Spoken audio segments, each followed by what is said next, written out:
বুঝতাম। এই হচ্ছে এই যে গ্যাসের গাড়িটা, এই যে ও তো একদম স্টপে ছিল গাড়ি, আর এই আইসায় দেখেন উল্টা দিক থেকে একদম সোজাসুজি মেরে দিছে। গাড়ি তো অবস্থা একেবারেই। হ্যাঁ না দাঁড়াও।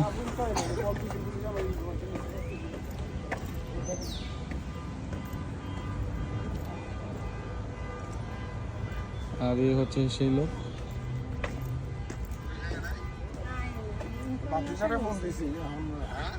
ইনফরমেশন আমি কি করবো এখন? আপনারা আমি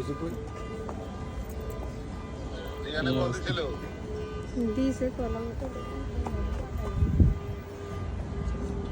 এই অবস্থা। হ্যাঁ অনেক ক্ষতি। আমি